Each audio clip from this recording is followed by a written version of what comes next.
Welcome to the my YouTube channel learning student. आज हम आप लोगों के लिए लेकर के आए हैं कोशिका सेल, जो कि बायोलॉजी का है और ये हमारा बहुत ही महत्वपूर्ण टॉपिक है, क्योंकि बायोलॉजी का जो बेसिक है हमारा क्या है, सेल है। वो हमारा बॉडी किससे मिल के बना है, तो छोटी छोटी इकाइयों से मिल के बना है, जिसमें सबसे छोटी इकाई हमारी क्या होती है, सेल होती है, कोशिका होती है। तो देखिए इसको देखते हैं।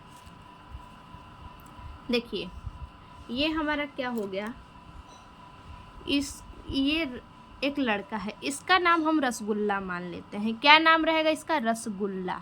भाई रसगुल्ला तो सबको ही पसंद होगा, इसीलिए मैंने इसको भी मान लिया रसगुल्ला। चाहे आप काला वाला मान लो, चाहे सफ़ेद वाला मान लो, ठीक। तो देखिए हमारा जो शरीर है किससे मिलके बना है, तंत्र से मिलके बना है।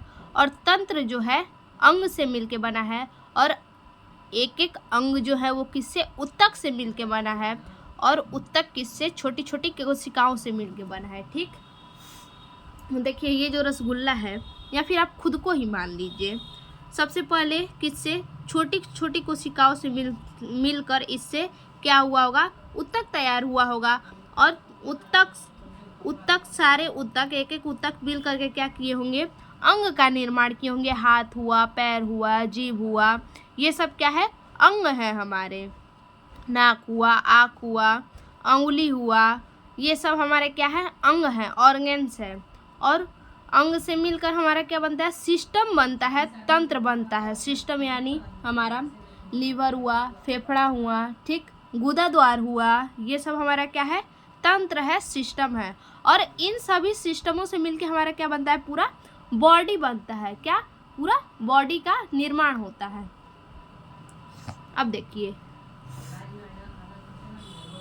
देखिए शरीर हमारा क्या है, एक तरह से मकान है। शरीर हमारा क्या है, एक प्रकार का मकान है। मान लीजिए एक तरह से हमारा मकान ही है। क्यों मकान है, ईंट से मिलके क्या बनता है, मकान बनता है। उसी तरह कोशिकाओं से मिलके क्या बनता है, हमारा शरीर बनता है। कोशिकाओं से मिलके ऊतक, ऊतक से अंग, अंग से तंत्र, और तंत्र से शरीर, यानी कोशिका। सबसे मेन हमारा पॉइंट क्या है, कोशिका। कोशिका की वजह से ही हमारा शरीर तैयार होता है, इसीलिए शरीर हमारा क्या है, मकान है, बॉडी का मकान है।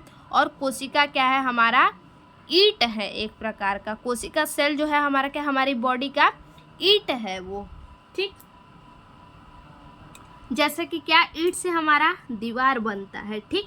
यहाँ पे देखिए हमने आपको बताया ना, ईंट से हमारा क्या बनता है बच्चा, ईंट से हमारा दीवार बनता है, रसगुल्ला, दीवार।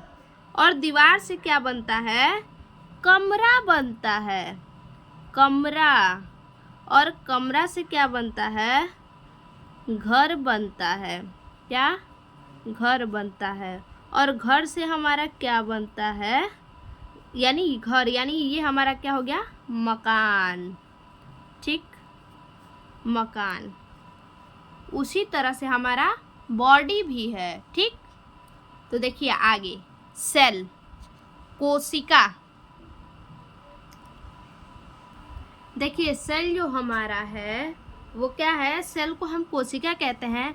और कोशिका का अध्ययन जो करता है उसे हम क्या कहते हैं, साइटोलॉजी कहते हैं। जो कोशिका का अध्ययन करता है उसे हम साइटोलॉजी कहते हैं।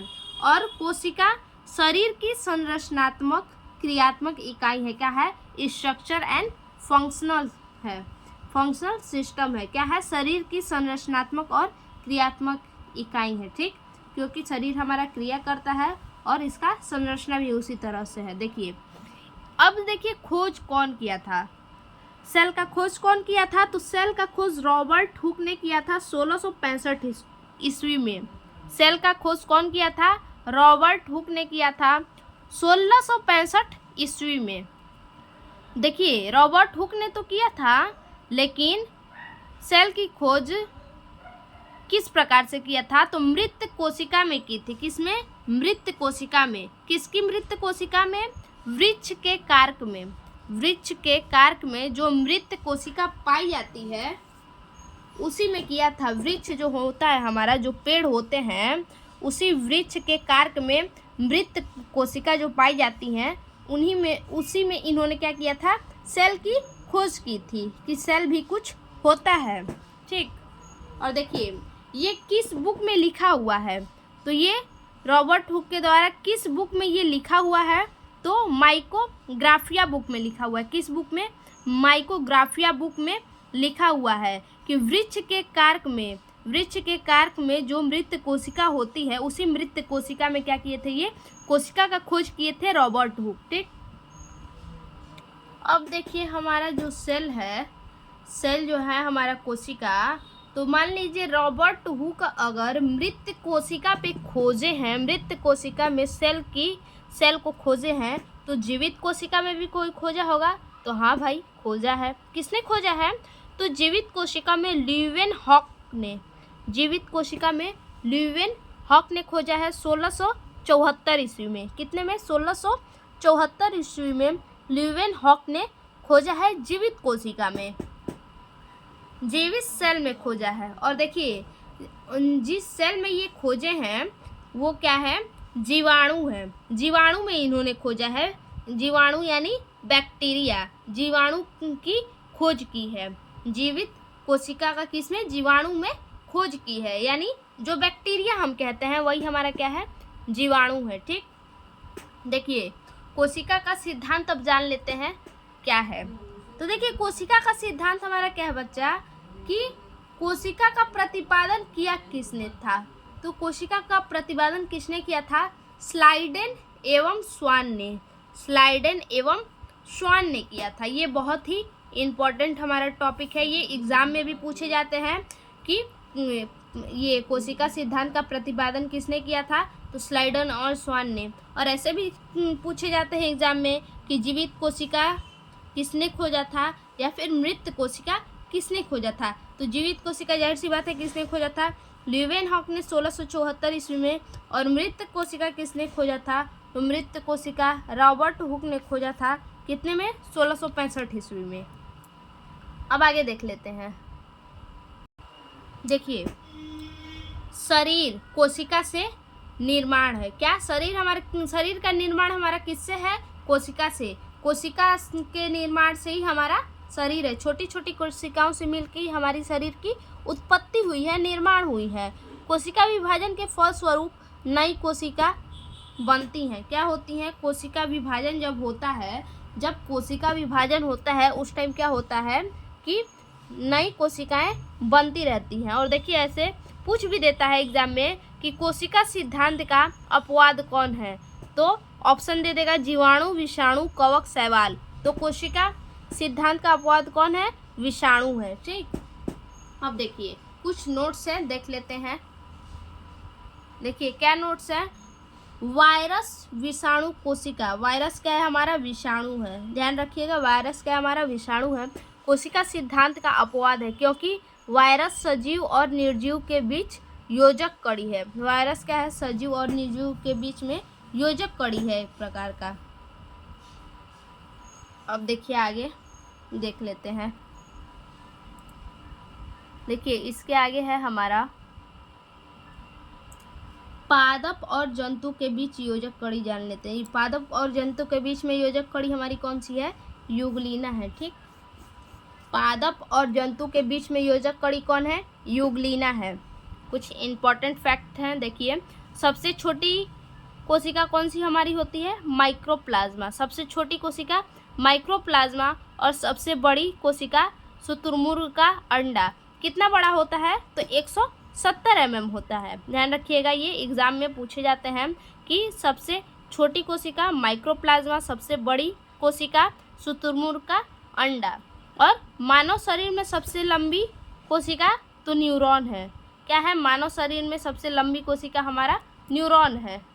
देखिए अब देखते हैं कि सेल कितने प्रकार के होते हैं, 2 प्रकार के होते हैं। एक पादप कोशिका यानी प्लांट, और जंतु कोशिका क्या, एनिमल सेल, प्लांट सेल। देखिए ये हमारा क्या है, ये हमारा पादप हो गया, प्लांट सेल, और ये हमारा एनिमल सेल हो गया। देखिए प्लांट सेल हमारा इसी टाइप का होता है, मैंने बॉक्स बनाया है लेकिन होता है इसी टाइप का। देखिए प्लांट सेल में क्या है, डबल मेम्ब्रेन होता है। डबल मेम्ब्रेन नहीं, देखिए बाहरी वाला जो हमारा परत है ये हमारा कोशिका भित्ति होता है जिसे हम सेल वॉल कहते हैं। बाहरी जो परत है हमारा, ये हमारा क्या है, बाहरी परत सेल वॉल है जिसे कोशिका भित्ति कहते हैं। और जो अंदर वाला हमारा परत है ये हमारा क्या है, कोशिका झिल्ली सेल मेम्ब्रेन कहते हैं। और उसी तरह से जंतु कोशिका में क्या होता है, केवल एक ही बाहर का होता है जो कि बाहरी परत जो कि कोशिका झिल्ली सेल मेम्ब्रेन होता है। जंतु कोशिका में क्या सेल वॉल नहीं पाया जाता है, कोशिका भित्ति नहीं पाया जाता है जंतु कोशिका में, जो कि यही पादप कोशिका में सेल वॉल पाया जाता है। और पादप कोशिका में सेल मेम्ब्रेन पाया जाता है और जंतु कोशिका में भी क्या सेल मेम्ब्रेन पाया जाता है। उसके आगे देखिए, इसमें पादप में रिक्तिका वॉक्यूल, क्या है, रिक्तिका वॉक्यूल पाया जाता है। पादप में, पादप कोशिका में वॉक्यूल पाया जाता है और वही जंतु कोशिका में वॉक्यूल नहीं पाया जाता है। उसके बाद देखिए, हमारा पादप कोशिका में केंद्रक पाया जाता है। यहाँ देखिए, जहाँ जहाँ हमने एरो दिया है या फिर पेन का निशान लगाया है वही हमारा पे पाया जाता है, ठीक उसी जगह पे। यहाँ हमारा क्या होता है, केंद्रक पाया जाता है पादप कोशिका में, और यहाँ जंतु कोशिका में केंद्रक पाया जाता है, यानी न्यूक्लियस, न्यूक्लियस कहते हैं। केंद्रक को क्या, न्यूक्लियस कहते हैं। जंतु कोशिका में ये हमारा क्या है, केंद्रक है, न्यूक्लियस है, और पादप कोशिका में यहाँ पे हमारा न्यूक्लियस है, ठीक। अब देखिए, उसके बाद हमारा क्लोरोप्लास्ट, क्लोरोप्लास्ट हमारा पादप कोशिका में भी पाया जाता है। क्लोरोप्लास्ट को हम क्या कहते हैं, हरित लवक भी कहते हैं। क्या कहते हैं, हरित लवक कहते हैं। और वही हरित लवक क्लोरोप्लास्ट क्या हमारा जंतु कोशिका में भी पाए जाते हैं।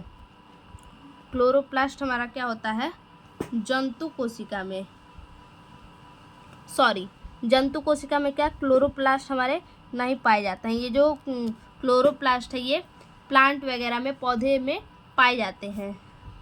उसके बाद देखिए, इसमें तारककाय होते हैं क्या, सॉरी, इसमें तारककाय नहीं होते हैं। पादप कोशिका में तारककाय नहीं होते हैं और जंतु कोशिका में तारककाय होते हैं। तारककाय देखिए इसी तरह से बिल्कुल होते हैं, तारककाय सेंट्रोसोम। अब इसका अंतर पूछेगा तो आप बता सकते हैं, क्या बता सकते हैं, प्लांट में हम किस प्रकार से बता सकते हैं, देखिए सेम इसी तरह से बता सकते हैं। पादप में और जंतु में पूछेगा कोशिका झिल्ली, तो पादप में होता है कोशिका झिल्ली, जंतु में नहीं होता है। कोशिका भित्ति पादप में होता है, जंतु में भी होता है। तारककाय जंतु में नहीं होता है, और तारककाय पादप में नहीं होता है, जंतु में होता है। रिक्तिका पादप में होता है, जंतु में नहीं होता है। उसी तरह से हरित लवक पादप में नहीं होता है, पादप में होता है, जंतु में नहीं होता है। हरित लवक क्यों होता है पौधों में, क्योंकि उसी से वो क्या करता है, अपना भोजन बनाता है। तो आज के लिए बस इतना ही, फिर से मिलते हैं अपने एक और नए वीडियो में।